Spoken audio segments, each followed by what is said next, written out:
My name's Kevin Minty, and this is another one of our conversations with a local artist and also the founding executive director of Manifest Gallery and Creative Research Center. Jason Franz is a friend of mine. I've known him since 1997, I believe, and I've always been impressed with his skills, his ability, and his passion for bringing the arts to the world, and for his dedication to his craft, whatever that might be, whether it's making his own art or having a gallery that's in a community that's for the world. He's always doing things in the best possible way. He's won several art awards, including, have you won 3 times the Summer Fair Artist? Yes, Independent Artist or Individual Artist Award. Yeah. A 3-time winner. You don't get to see many of them. All right. So I'm still trying for number 4. So. Oh, okay. Jason, welcome. It's so good to have you with us here at NKU today. And how did you become interested in art? What spurred you to become an artist and to become involved with the arts? I think I was born this way. And that may sound like a cliche, but I remember as early as maybe 5 or 6 years old, people would say, they would ask me, what are you going to do when you grow up? The typical grandparent or aunt question, what are you going to be when you grow up? And I was always, right off the top, I'm going to be an artist. I have no idea where that came from.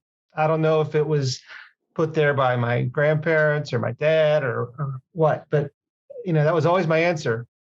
And there was nothing in my family, my experience that would make me predisposed to do that in terms of their careers. But somehow I knew it. And my follow-up to that was always, but you know what, I can't. I was a really modest little boy. I was shy and kind of backwards. Still am a little bit. But at the time, I said, you know what, I want to be an artist, but I can't. And people would say, well, why? Why can't you do that? And I always believed that to be an artist, you have to go to college and you have to model nude for each other. I swear I thought that. And I was just, no way I was going to take my clothes off in front of people and let them draw me. And the irony is, what I'm doing now, drawing the nude and running programs that have life drawing. So it came full circle. And it was maybe my, my fate talking in my ear as a little boy, telling me, you're going to do this. You're just not going to do it the way you're thinking you're going to have to. Oh, yeah. So that's the origin story, okay? It would have been interesting if I know that you went to the Art Academy of Cincinnati for undergrad, and then you went to DAP for your MFA. In my undergraduate drawing program, I remember our life drawing teacher, she was like, okay, I want you all to do life-size nude self-portraits. And everybody freaked out, but everybody did them. And so it would be interesting if you were in my class, how you would have responded to that. You had my worst nightmare, Kevin. That was, it was a body switching there, I think, or something. Yeah. Cool. And then in terms of being that young kid trying to become an artist, I'm sure that you started to look up to some heroes. Who are your early heroes, and who are some of your heroes now in terms of your favorite artist? I went through my high school surrealism fantasy phase, like any good high school, artist might. I must have been a late bloomer. That was in my college years. Okay. I don't know about that. But I think that I remember really idolizing, Magritte, Salvador Dali, of course, but also the Renaissance masters. Even in high school, I really appreciated history and the depth of a connection to art history and the kind of romance around that. So yeah, I was already kind of in tune a little bit with art history, probably thanks to having a really good art teacher in high school who made us learn art history, and this was kind of a more rural, suburban, if anything, art school or high school. So yeah, I credit my teacher with kind of making me a little bit more aware of my options at the time. Now, I don't know. I don't have one or two people I hang on to. I love to see so much art. I think that's why I'm doing what I do with Manifest. Is it's my vicarious chance to mine the world for great art, and so all of it I love. If you really make me sort of pin it down to a personal favorite, I wish I could have seen the Michelangelo drawing show in New York when it was there. I really wish I could have gotten there. I took my family to the Sargent show in Chicago. I think Sargent is an awesome painter, but I hate pigeonholing myself like that because there are so many, and most of them I don't even know their names. I see the art come through my screen here, and I just love it. And I don't know who they are, but I know their art's great. So hope that's not dodging the question too much. No, that's good. And that's honest. And being the founding executive director of Manifest, I know that every time I come to Manifest and see some of the shows at the gallery, you're always like pulling me aside and you're like, oh, you got to check this out. You got to check this out. And you're always finding favorites for every show that you have. And I think everything is sort of like streaming through you at the gallery, which is a good place to be. It's like, what's on tap this week or maybe this month? And so you're seeing just such an influx of artists every couple of months. You have a new show. Do you know how many artists you guys have shown in terms of all of the art that you've shown? Yeah, I should know that off the top of my head, but it changes every 6 weeks, as you know. I think we're close to like 3,500 different artists from 43 different countries and all 50 states. We're pushing up to 4,000. Probably in the next 2 or 3 years, we'll be at 4,000 artists. And that is something I'm very proud of, is that we've reached that far geographically and that many, even though we've got an incredibly rigorous process, as you know. It's maybe a 2 to 4% of the works that are submitted get into a project, and we use a lot of jurors on our projects, so it's sort of neutralizing bias, if you will, as much as we can. So in theory, as much as you can through JPEG review of images and videos, we are pulling the cream of the crop into the gallery. And so even with that selectivity, we've shown so many. And I think we're pushing 8,000 works, something like that, pretty soon. So that's, it's kind of a miracle for me to really realize that after all this time. Because when we started, the organization, we didn't know what we were doing. You want to talk about the beginnings of that? I remember you having this idea, you were talking it over with a few people, and it was like, there was the drawing aspect of it, the studio aspect of it, and then the gallery aspect of it. Could you talk about the genesis of Manifest?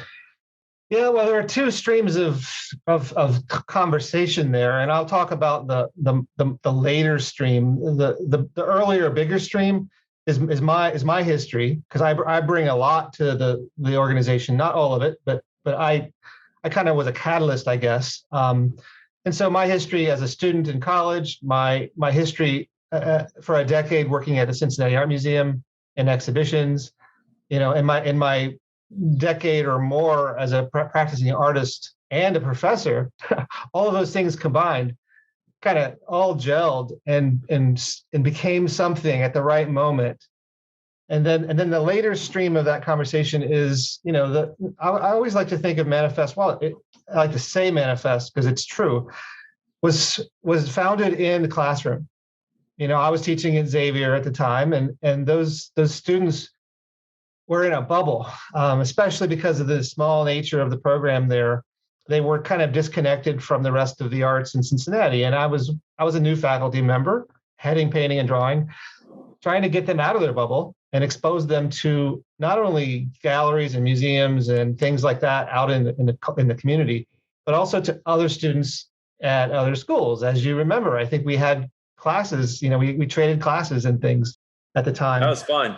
Yeah, I'll never forget it. And so that got those students really thinking about what are they going to do to sort of live up to the Jesuit mission of Xavier University, which had a particular kind of responsibility it placed on faculty and students. And that was kind of addressing society. And in conversation with them, I helped kind of shepherd them along, but they came up with some of the ideas on their own. They decided that, artists serve society by making art, by producing cultural artifacts. But to do that in the context of Xavier at that time was not enough. It had to be a bit more. And so I asked them, well, what are you going to do that's going to fulfill your idea of what it means to serve society as an artist? And they thought, well, we have to put the art that we make out there in society. We have to control its context in order for it to be received and be, absorbed, if you will, like a nutrient. And so they were concerned that doing that on campus wasn't going to work because the campus was a bubble, just by definition. And so they decided they wanted to start a gallery, a student-run gallery. And bless their hearts, their plan was to hold bake sales and car washes and, whatever they could do to raise money to pay a little bit of rent that they thought they were going to have to pay. But that was, the original early idea of how to make it work. And so at their initiative, we looked at several different locations, empty spaces, storefronts, garages, you name it, all around town, trying to find a place for them to do this. And, it took several months and we kept hitting walls. I was able to advise them on the logistics of, what it's going to take to renovate a space and maybe, what it would cost, the things they have to consider like insurance and all of that. And at some point we came across, the space that Manifest Gallery is in now. And we knew that was it. Without a doubt, it was in terrible shape, but we knew we had found it. And it's partially because of the diligence we had done, the due diligence, and looking at all the other spaces that we knew when the right one came along. And so at that time, we realized we'd found it. And it was the third co-founder, I'm one, Bridget O'Kane, my wife and professor at UC is another, and Liz Kaufman, one of my students at the time at Xavier, was the third. And Liz was kind of in charge in a way because she was the president of the student group that was going through this effort. And Liz says, you know what? Now that we found the space, we should do this as a nonprofit. We should do this separate, entirely separate from the university, so there aren't any strings attached. It's independent. It's a Switzerland for all of the, we thought at the time, students and young faculty in the region could kind of intersect and mingle at this organization. And she was onto something. It felt right to me. It felt right to Bridget. And so we signed a lease. And at that time, we started the homework to become a 501c3 and applied for our nonprofit status. And then many of those students that were part of that effort became our founding interns. And they helped renovate the gallery and run the drawing sessions and, you name it. You were there for part of that. So you probably remember many of them. Yeah. Mm-hmm. Yeah. And I think what you guys have done for Cincinnati, it's absolutely incredible in terms of how much span you guys have had in terms of students have interned from several different universities, and there's always several of them on hand at openings, and they get this really great experience. Many of my students have loved being interns at Manifest, and then they've gone on to do all sorts of different things. Some of them are professors now, and they credit some of that to all of the exposure that they were getting from seeing all of the great stuff coming through those doors. Yeah, that's great to hear. And that's part of the I guess it's a secondary benefit of the organization. I mean, it's not our primary mission, but it's definitely integral And that goes back to the founding of the idea in the classroom. It's a relationship between faculty or teachers, really, and students, and working artists and the public. And there's this, it's a nexus for these crossing corridors, if you will, of different ways of being in the world. Yeah, we've had interns from, as far away as Vermont. I think it's pretty remarkable that I mean, they're not knocking down our door, but they come to us, and we're very proud of the role they've played. I believe we've had maybe 100, 120 different interns over our history. It's pretty remarkable and heartwarming. Yeah. Do you have any quotes that guide your life or help guide Manifest? Anything that like we could take from that? I probably have thousands of them in my notebook someplace, but one of them is limitations inspire creativity. So the more limits you have, the more you have to solve that problem. And people intuitively want to eliminate limitations, but you're shooting yourself in the foot if you do. If you eliminate too many of them, at least. And the organization, if we're speaking just within the context of Manifest, the organization has been extremely limited. Even if you go back to its founding, we didn't have any money at all. We're not underwritten by, some rich donors. At the time, it was just the three founders putting in an equal share of money just to buy drywall. And it's funded democratically. So, artists, in one form or another, pay to help make the organization exist. So it's available to them. And that's particularly meaningful. So limitations inspire creativity. There's a quote by Paul Graham. I can't quote it verbatim, but he wrote Hackers and Painters. He's both a tech guy and a creative arts guy, and he's a founder of Y Combinator, which is a sort of an incubator for startups in San Francisco. In his book, he talks about if you're confronted with a choice, choose the more difficult option because it differentiates you from your competition more quickly. So it's a way of reaching for mastery, accelerating your mastery, if you will, by choosing the challenge instead of choosing the easy path. Yeah. So those are a couple. I may think of others as we talk. Yeah, those are great. And I know that I've heard the limitations quote from you before. And another one that I've sometimes shared with my students as a quote of the day is that I think you once said, we fail our students if we do not fail them.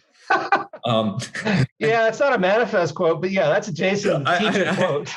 I know, but it's like, I mean, that's an important sort of quote in terms of like, all aspects of life. You have to know if people are towing the line, and if they're not, they need to be told about it so that they can make adjustments. Yep. You need to be honest with them. And that's when it comes to formal education, that's your job is to be that friction agent, the natural force that they're trying to overcome in order to achieve, whatever it is, mastery or skill or success. Yeah. Amen. I'm glad you remember that. I love it. And then in terms of like, some students might remember us for these types of quotes and being the friction agent, but in terms of the artwork that you've made, could you share with us some of the artwork that you would like to be known for? There were a couple Berninis, but this was the one you mentioned, I think. Mm-hmm. Yeah. So when I was in graduate school, I worked part-time as one of the gallery interns at the University of Cincinnati. And I had the pleasure of being an intern when Jason had his thesis show, and I could not stop looking at this painting. It's like one of my favorites that he's ever made. And could you tell us about how big this is, just so people understand that we're not at a small little thing? It's about, I don't know, about 6 feet by roughly 6 feet, not including the frame. I'm glad that you remembered it and that you had that reaction that you had. And it still exists. It's still in the studio, but 23 years later, something like that, collecting dust, unfortunately. But it's hard. I have not been able to bring myself to destroy this one. You've made a lot of great work over the years. In terms of your thesis body of work, I thought that this was like the most spectacular of that series. Would you agree with me, or did you have some other favorites? From that show, from my thesis show, this was it. I think there were, I liked them all. There was another favorite that I did not queue up to share, but this one is fitting, and it does capture, even though I can criticize it as a painting, as an experience, it is exactly what I wanted it to be. I'm very close to it still, so it's hard for me to sort of talk about in any way that can relate to somebody who isn't the artist, I guess. But the making of the frame and the way that came together is what concluded the piece for me. And it's not obvious here, but it's a wooden structure that's kind of hollow, ribbed, if you will, and then it's roofing rubber stretched over the framework. So if you poke your finger into the flat of the frame, it's stretched rubber.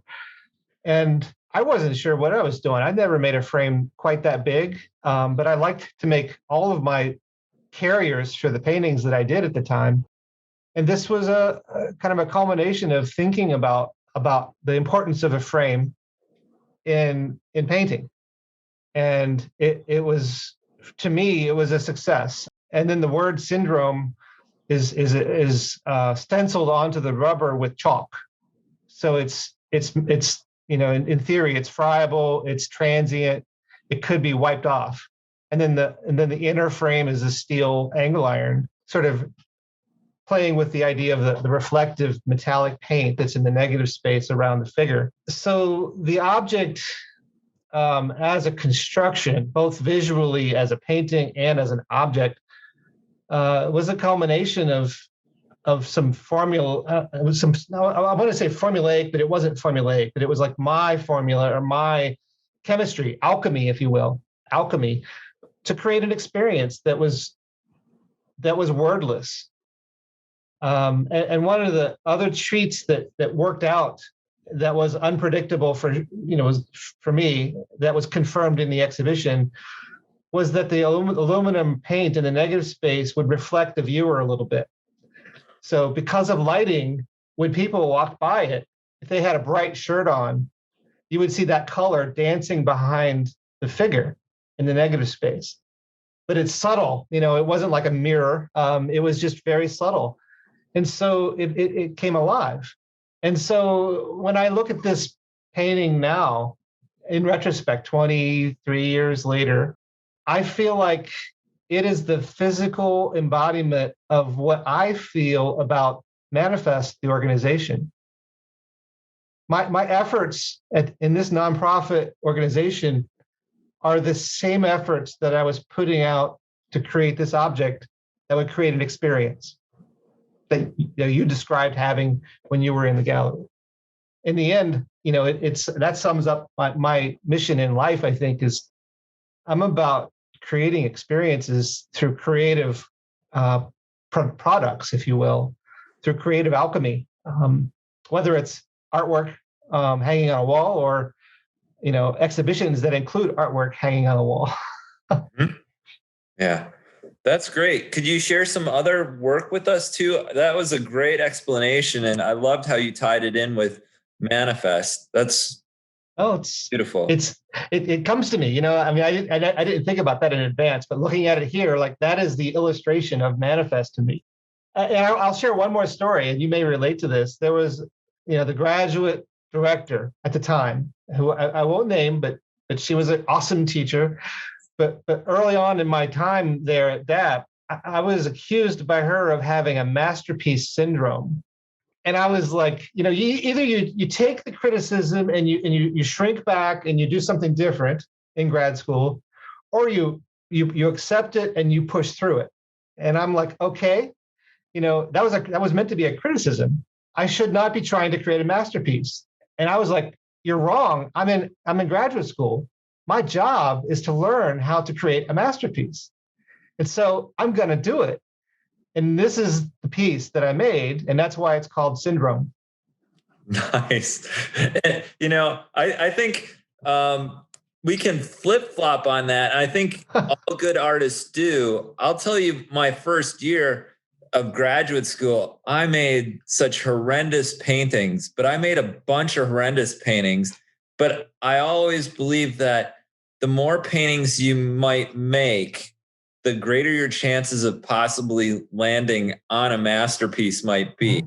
I think it also, I'm not going to say I invented this quote, but the other day I was thinking, and I'm like, nobody remembers average. Right. And in terms of you understand that if you judged and looked at art as much as a teacher or as a juror, at a certain point, average is what's forgotten. You remember the really bad stuff and you remember the really good stuff, but the average stuff just kind of falls by the wayside. That's true. Well, I want to qualify that, when I say this was my masterpiece, I mean it in the formal context of, I believe it proved that I earned my master's degree. But I've also since learned the wisdom that it takes about 10,000 hours of practice to become truly masterful at your practice. And so I know this is not the capital M version of masterpiece yet, but I do feel like it was onto something and it embodies something that I wanted it to. So, but I'm not so self-deceiving to think that it's on par with the greats. But in the context of studying for a master's degree, it is what it is. Yeah, it's pretty good. Yeah, thanks. Yeah, pretty good. So you want to see more? Yeah. There's an installation view of it, which also includes other work. Obviously, that was a show at Baldwin Wallace College, a solo show I had up there with Steve Zebarth. Mm-hmm. And that just gives you context for both the work itself and other works like it. And this one was in the background of that installation. This one I chose because it was an epiphany for me that was in some ways the opposite of the Syndrome painting, because this one has no frame at all. And in Syndrome, I worked on for a long time, not just on the painting, but on the construction of it. And this was done, I think it was in 2003 or 4. I don't remember offhand, but it was around there, right around the time of getting ready to start Manifest. And I did a series of these paintings at 4 feet by 6 feet. And they were all taken from photography I would do in museums of sculptures when I would travel.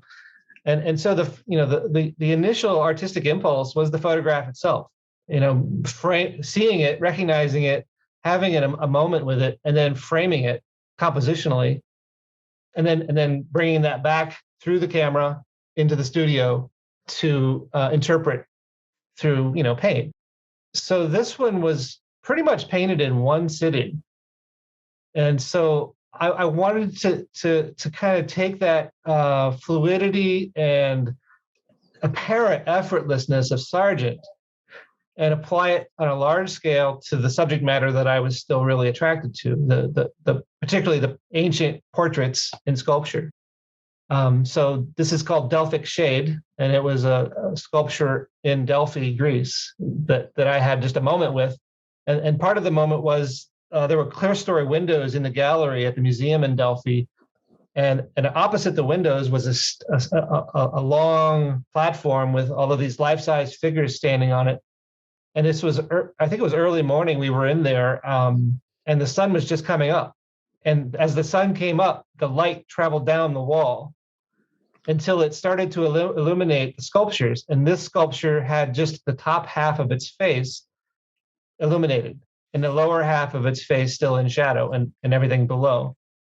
So that was part of the moment that left me breathless for a moment. And then I had to capture it and then come back home and translate it. So it's one of my favorites, actually. Mm-hmm. And that's one sitting. I mean, like one session, huh? Yeah, probably 4 or 5 hours of painting. Mhm. Sketching. I think you could see some line work there. I'm pretty sure I used pastel or something there, or Conte crayon, and then just oil paint. Big palette, making a mess, and feeling the energy. And I was interested in the sort of the brevity of it all. Could I make something that felt like it was alive, but still hold up as a depiction of form in light, and be reasonably well experienced in the gallery all at the same time. And I'm pretty happy with how it turned out. Inquiring minds want to know your process, and I I've just envied your skill in terms of drawing and painting for so long, and I know that at first when you start these, people can't quite envision what you're up to, but I think you're making an envelope, and then within that you basically place the figure. If you could talk a little bit about Sure. how you go about making a drawing. After the first break in a normal session, at 20 minutes, 25 minutes, I might have a bunch of rectangles and a couple of triangles on my paper. And everybody else has a full figure down, maybe not drawn quite accurately, but they're really diving in and getting all of the details. And I'm measuring landmarks and reference points and key angles, and I'm starting to triangulate the form that I see. And even I sometimes think, halfway through, my God, I've only gotten a grid work down. What am I going to do? But then I tell myself, trust your process. It works every time. By the time 90 minutes or 2 hours is over, you will have a full figure here, and it will be fine. And so, even after all these years of doing this, and I've done this, since I started teaching, 22 years or so, I still have doubts. And then I have to remind myself, trust it, trust the process. And I started drawing this way when I started teaching in the School of Design at UC. And I kind of fell in love with the design drawing process, although it wasn't being taught in the School of Design for freshmen. But I just love the abstraction of line work and the revealing of process, similar to the painting that I just showed. The loose, the thinking, the line work underneath the paint. I love it when a work of art talks about how it came to be. So whether it's for design or for fine art, I think that that's something I'm really attracted to. And it just so happens that the concept designers often draw this way. And so when I discovered that, I realized that the draw through method could be interpreted into a fine art expression. It doesn't have to be just practical for, mechanical planning. And also, I taught a lot of life drawing back in the day, both at the Art Academy and at UC. And you may realize this yourself, Kevin, that one of the perennial issues for students is, they can't get the whole figure on the page. The feet run off or the head goes off. And it's like, that is the simplest problem to tackle. And if you can't control that, then you might as well not go any further. Get that right. And don't go past it until you got it right. And so I kind of had to retool the design drawing process to apply it to a figure when it would ordinarily be applied to a product. And, extrapolating from various textbooks, lessons that could be merged and help convey kind of a rule book for getting it right. And so the first rule that I share is that every subject has a proportion of height versus width to your point of view. And how do you describe that proportion? A four-sided box, whether it's a rectangle or a square, whatever it might be. Okay, if your box is 1 wide by 2 high, you can draw a rectangle on your paper and make sure it fits on the paper, right? Mm-hmm. Before you draw a head or hands or feet or anything else. Okay, if you can draw a rectangle that's 1 by 2 on the page, then you can figure out how the figure fits in there. Where do the figure's parts arrive in that rectangle? And you know that everything fits inside that rectangle.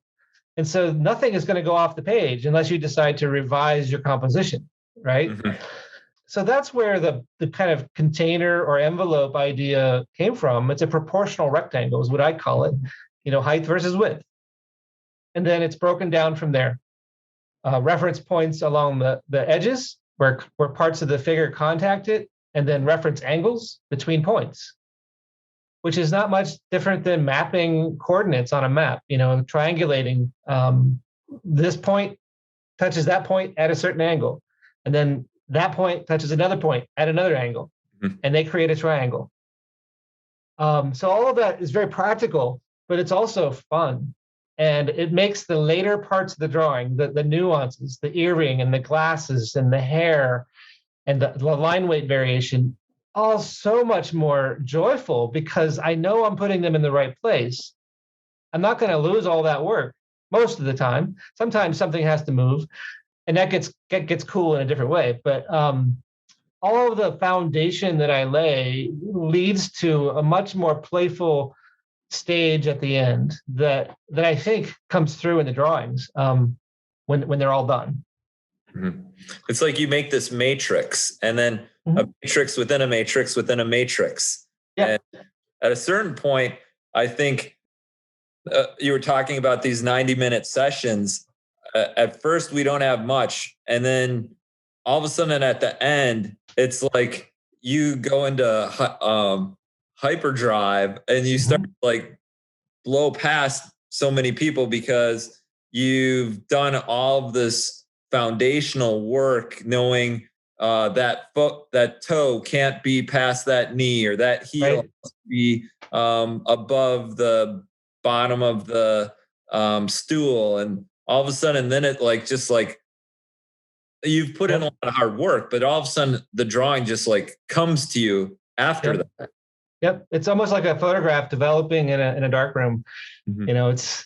You do all the work, you give yourself something to trust, and it is like literally like a foundation or a scaffolding that as long as it's stable, you can rely on it, Mhm. and then you can swing. Literally you can swing around on it. This is what I've done. I haven't. I'll be honest, and I don't have to talk about this, but I haven't painted in 16 years. People sometimes will say, "When are you going to make paintings again?" And I'm learning. Running Manifest and curating exhibits with such great work by so many wonderful people is certainly become an education. I'm so much more aware of quality than I've ever been before. And so I've absorbed it, and I'm intimidated by it a little bit. But I think that if I ever do paint again, it will be very well informed by my experience curating these exhibitions. But I stopped painting because we started the organization, because we had a family. Life got busy, but I never really stopped doing this. I continued to draw. And so, other than the pandemic interrupting me to some degree, I've got kind of almost one of these per week for 20 some years. And so, this is what I've shown, whether it's been multiples in a grid format or one off. They have somehow become my product. And I'm not sure what to think about that, to be honest. I mean, they're humble in some ways. They're not. They obviously don't have the flash or the romance of the finished renderings and pastel that some of the folks do at the drawing center that are just gorgeous and mind-bogglingly beautiful. These are just almost like events rather than a beautiful picture. They're records of events. And when in my writing about my drawing, I talk about time. And in a way, if this is a 90-minute drawing, it is a testament to my heartbeats for 90 minutes and that model's living heartbeat for 90 minutes. And my eye interacting with that subject matter for that amount of time, trying to quantify it. They're kind of like a seismograph of my 90 minutes with that person. I haven't figured out yet what that means exactly. Yeah. When you say quantify, it reminds me of some of Giacometti's drawings where no one would argue that exactly where, say, that elbow is in space. Like Mhm. you have shown your proof. It's like not I don't want to compare art to math, but in looking at your work, and I get this with Giacometti's drawings, there's this sense of discovery and then the proof. Like you've checked it against so many other things that you know that this is where this event takes place, whether it's an elbow or whether it's the chin meeting the neck. Like these are things that you have spent many times researching and know all of the relationships that are interconnected between all of everything. Yeah, I think I thank you, and I think you're describing it right. Yeah, um, something that's important to me, and it's not like I'm contriving it, but it happens because I'm kind of in a trance when I'm making these things. Is the swirling, searching mass conception lines? They're not just decorative. They're not rendering volume necessarily like you would if you were shading light and shadow. They're kind of a reconciliation of my visual identification of mass, but also my knowledge of anatomy, and just maybe even some shapes that are defined by light. But the energy that I end up seeing in the drawings a week later is pretty mind-boggling to me. And I don't mean that in a self-congratulatory way. I just mean like I must have been insane when I was making that. What was I thinking?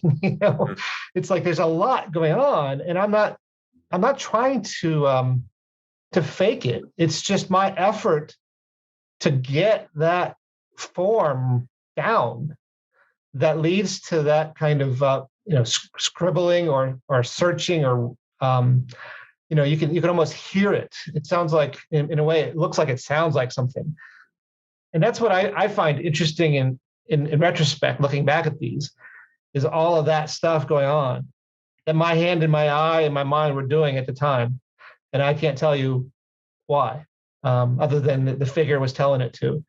The other thing I like about like a drawing like this is the lower section. I enjoy it when even though it's painful at the time, I run out of time, or I sometimes will choose like that's okay, just like it is. It's sometimes one or the other, But in retrospect, it's really kind of nice to see a dissolved figure, merging out of nothing. And it's again, it goes back to sort of the statement that I like to see drawings or paintings or artwork talking about how it's come to be. And so these are different layers of process of becoming.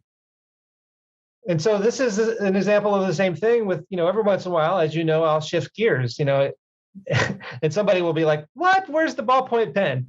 And by the way, I should say, the reason for ballpoint pen is, you can't erase it. And so there's something about,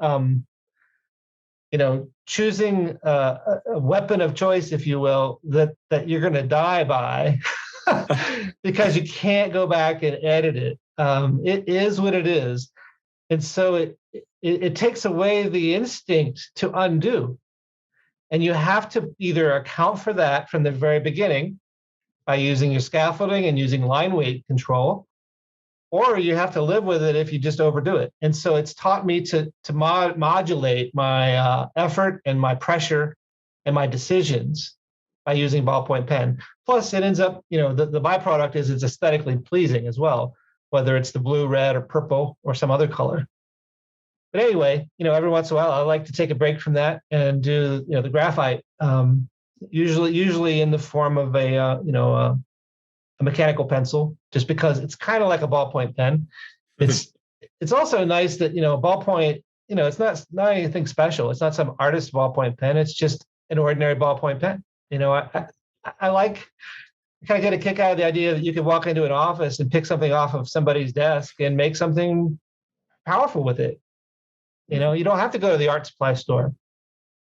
So these little drawings. That reminds me of a quote about Sargent, and like people are always like, "What was Sargent's palette?" And somebody said he could just paint with mud, and it would still. Yeah, it's true. Yep. Yep. So these I have got a handful of these guys that I've done off and on, and usually it's I get in a mood to try something different. So 6 or 7 weeks I'll do this kind of drawing, but yes, you'll see that the envelope is gone. It's my practice, I guess, because in theory the envelope process and the angling and reference point process, when it comes to the classroom, that's their, I would force students to do that in order to prove to themselves they understand it. Show me your work. It's like in math. Show me your process to get the equation right. But afterwards, they don't have to do that anymore as long as they have the intuitive skill to measure anyway. So this drawing is still influenced by my awareness of the envelope. I'm just not showing you the envelope. I'm still thinking about angles. I'm just not showing you the angle. And so it's all there. It's just not stated. But again, for me, these guys are special because they go from this sort of notation at the foot to this just almost a blind contour drawing of the hand and the knee and this other hand to a little bit more of a refined line work to the rendering. And, it's a pretty small drawing. It's probably 8.5 by 11 or 8 by 10. So, the head's an inch or so. Mm-hmm. And so the struggle of rendering a portrait, it's relatively tiny, that looks like the person, hopefully, is interesting to me. So one dash can make it or break it, similar to the idea of the perilous ballpoint pen. Even with graphite, as I'm sure, if you start erasing it, it changes the paper, right? So I don't do much, if any, erasing on these because I want it to be immediate. I want the immediacy to be there. So I enjoy this series as well, as possibly a relief from the ballpoint effort, but also because, there's something wonderful about rendering light too, and, texture. There's another one. Yeah. Same idea, kind of a blind contour gesture making its way up to a portrait. And then this one is another way of doing that, playing with the black and white. Occasionally you have different artists doing demonstrations at Manifest and doing workshops. And I noticed that sometimes after a certain artist will come and visit, you then take that and it's almost like you do your version of it. This was the David Casson inspired drawing, but I don't think I've done that with anybody else. I'm pretty sure I haven't, but you may be right. Yeah. But this one was definitely, David was working on the gray paper and black and white, and yeah, definitely. I think Savannah Cuff might have done this too, but David did it first at the Drawing Center, and yeah, I was definitely inspired to give it a try. But I wanted to bring my kind of sensibility to it, and so the gestural nature of the hair, and even the gestured line work around the volume of the head, is still doing what I was doing in his other drawings, and the smudging and the smearing. But then we get the rendering as well. Yeah. Which kind of relates to the syndrome painting to some degree, the modeling on the face. Mm-hmm. And I did like 6 or 7 of these that I think hold up. There's another one here from that series. So again, the gestured foot, a kind of a blind contour hand, but then working up into the rendering. And then using, in this case, because of the need for value contrast, the expressive carving out of the negative space and activating of the negative space is something I've always enjoyed for my entire career.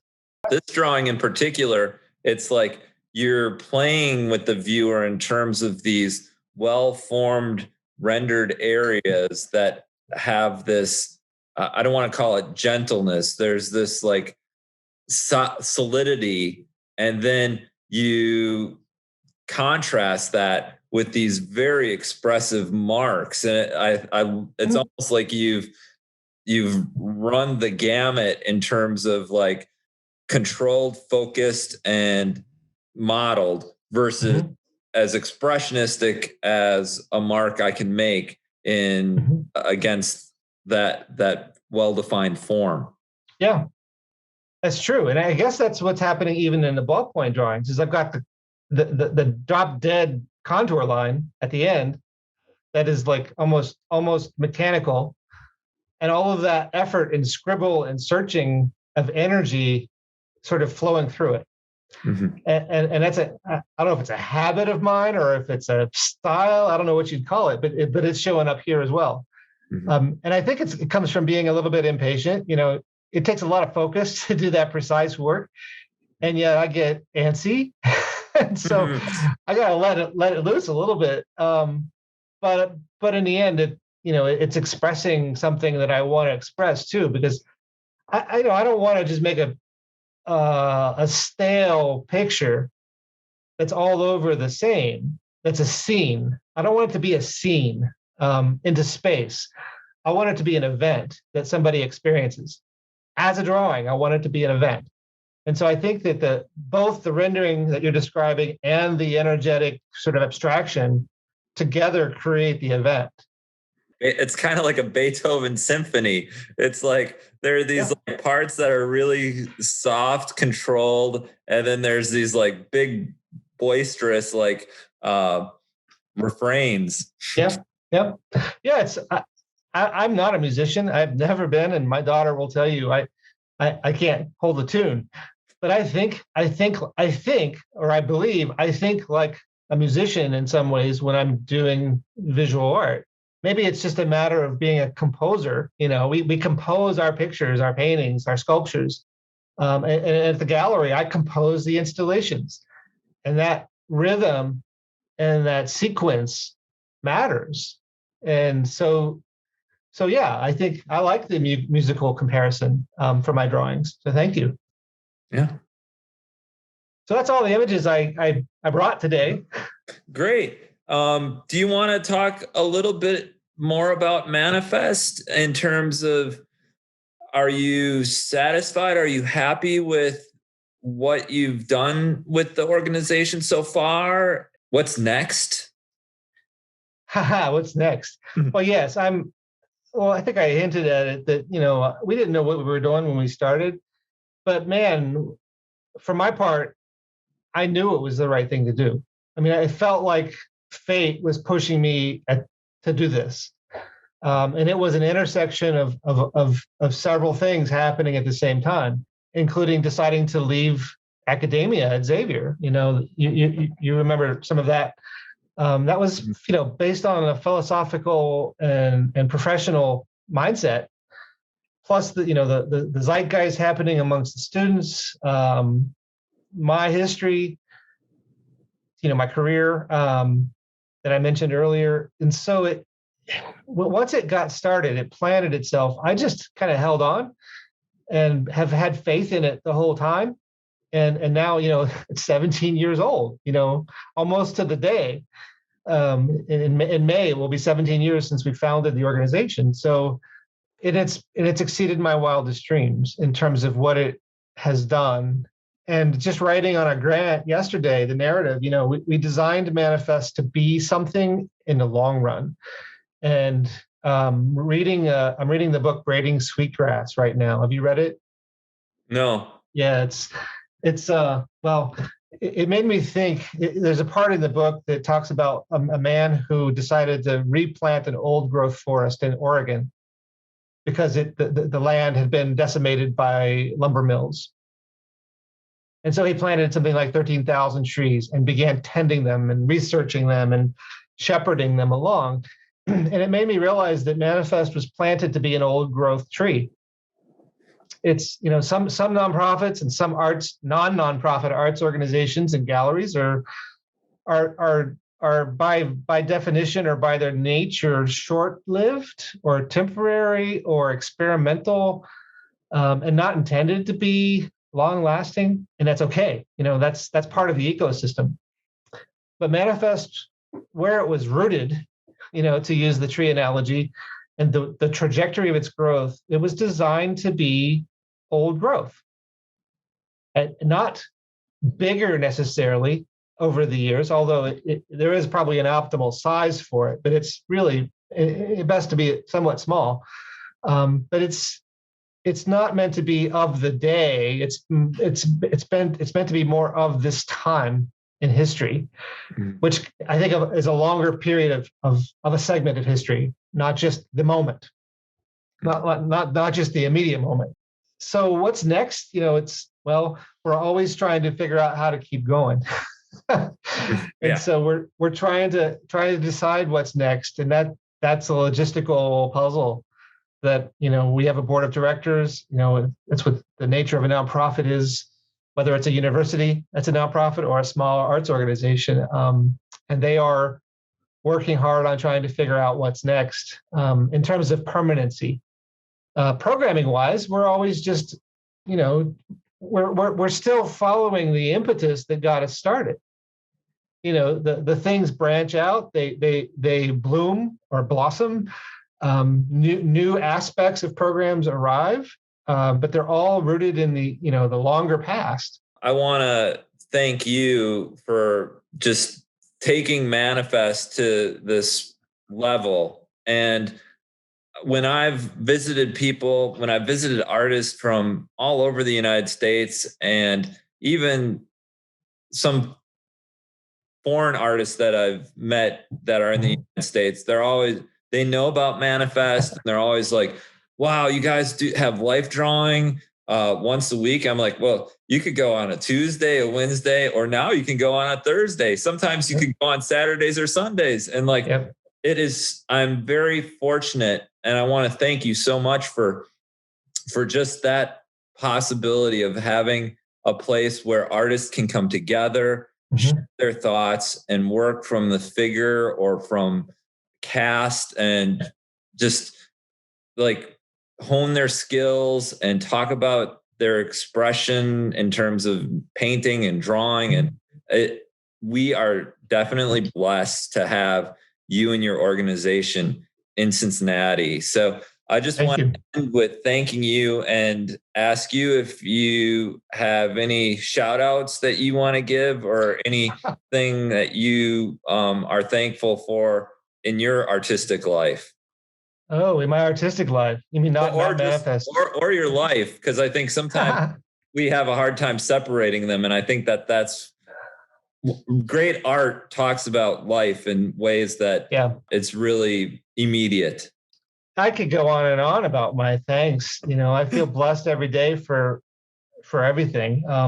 But I'm thankful first and foremost for my wife and daughter. Bridget and Alexander are my team, and the wonder never ceases with both of them. So, and Bridget's been part of Manifest since day one and before. So she's been a force that isn't always out front, because it's my job to kind of be the leader of the staff. But behind the scenes, she's been a very big influence. In terms of final words about the organization, I want to say that, Manifest, people often forget.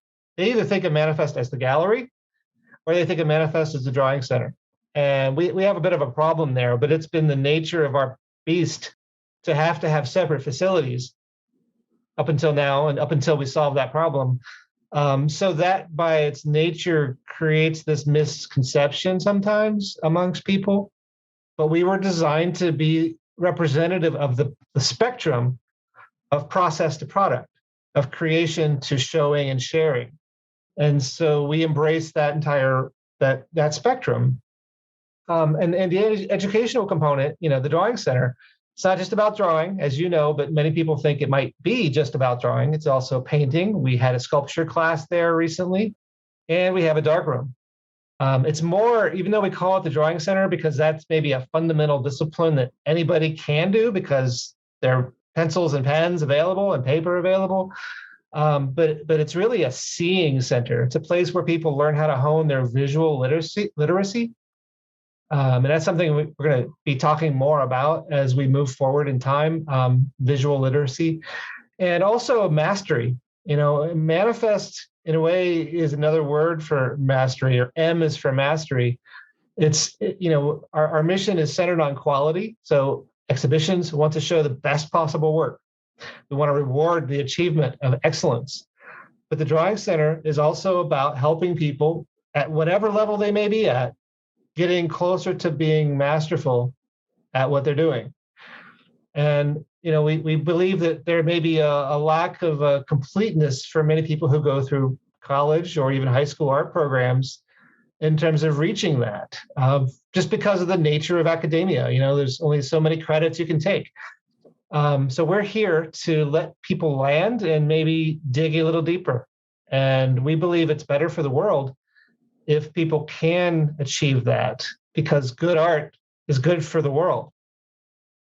And I guess lastly, I will say that some people often hear that and they think, well, who are you to decide what's good? And I want to remind people that here at the organization and in my own teaching, one of my principles is that it's very important to differentiate between having a sense of taste, which is something you like, that you have a bias for, and having a sense of quality, which is something that has objective characteristics that can be quantified as being good or well done. People often confuse the two, or they conflate the two. They're both really important. Having a sense of taste matters, and it's something you can really enjoy, but it's not the same as having a sense of quality.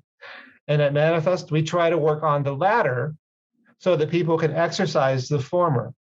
And see, the students are seriously sometimes confronted with that, because they will say, well, this, why'd you give me a C or a D on that drawing or painting? It's subjective. Who are you to say? It's just your opinion. No, I'm sorry. There's your principles and criteria that apply, and you didn't quite make it. And so that's my measurement. And my measurement is based on, I'm talking as the teacher, years of study and practice and investigation and research. So that's also why Manifest is considered, we call ourselves a creative research gallery. It's a nod to the sort of objective effort that we put into things, both, creative and in a way scientific. But I'm thankful, back to the thanks, I'm thankful to be included in your interview series. I don't often get to talk about my art, and I don't, seek out the opportunity, but it's nice to reflect on it. And I appreciate your curiosity and giving me a chance to reflect. It's really, really nice to do that. And I'm grateful that, that the Cincinnati and the Cincinnati region is really supportive of the arts. ArtsWave funds Manifest, Ohio Arts Council funds Manifest. And we have a very generous donor base that provides an annual fund that surpasses all grants that we ever get, because individual people like you, pitch in because you believe in what we're doing. So a board member on our board recently said, Manifest is the house that the artists built. And I never heard of it before, never thought of that before, but he's right. Manifest is the house the artists built, and it continues to be built. And so not without students and teachers and professional artists and everybody else, and then the public that is our audience, none of it would happen. And that comes from me as an artist, but also me as a director of the nonprofit arts organization. So thank you, world. Yeah. Thank you very much, Jason. This has been enjoyable for me as well. I loved hearing you talk about your work and your passion for both your own artwork and your baby in terms of Manifest. And we'll leave it at that. I just want to thank you again, and I can't wait to share this with the students and the world. Thank you so much. My pleasure. Thanks, Kevin.